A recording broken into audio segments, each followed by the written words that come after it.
ডুকলি block আধিকারিকের কাছে 3 দফা দাবিকে সামনে রেখে ডেপুটেশন প্রদান করেছে সিপিআইএম ডুকলি মহকুমা কমিটি। এই ডেপুটেশনে নেতৃত্ব দিয়েছেন প্রাক্তন বিধায়ক রাজকুমার চৌধুরী।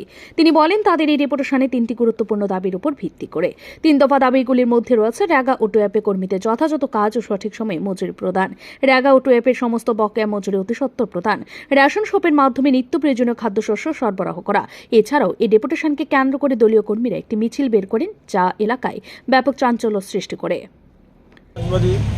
রাজ্য কমিটির সিদ্ধান্ত অনুযায়ী সারা রাজ্যে আমরা 3 দফা দাবি ভিত্তিতে আমরা ব্লক ডিএমএম মহাশয়ের নিকট আমরা ডেপুটেশন দিচ্ছি, গণ ডেপুটেশন। সেই হিসেবে ভারতীয় কমিউনিস্ট পার্টি ডুকলি মহকুমা কমিটির পক্ষ থেকে আমরা আজ ডুকলি আরডি ব্লকের নিকট আমরা 3 দফা দাবি নিয়ে আমরা ডেপুটেশন দেব।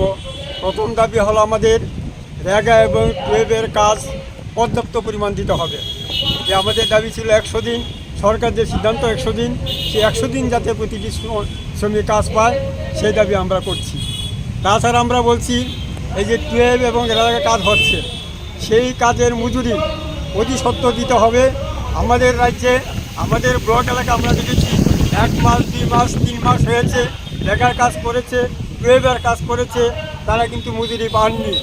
আমাদের দাবি থাকবে যে অতি সত্ত্বর যারা কাজ করেছে বকেয়া মজুরি যাতে তাদের দেওয়া হয়, সেই দাবি আমরা করছি। তৃতীয় দাবি হলো আমাদের এই রেশন শপের মাধ্যমে আমাদের নিত্য প্রয়োজনীয় জিনিসগুলি নিয়মিত সরবরাহ করবে। আমরা ডেপুটেশনটি ব্লক আধিকারিকের কাছে জমা দেওয়ার পর সিপিআইএম নেতারা আশা প্রকাশ করেছেন যে দ্রুত সময়ে তাদের দাবি মেনে নেওয়া হবে এবং প্রাসঙ্গিক কর্তৃপক্ষ যথাযথ পদক্ষেপ নেবে। ব্যুরো রিপোর্ট, ঋদ্ধি নেটওয়ার্ক।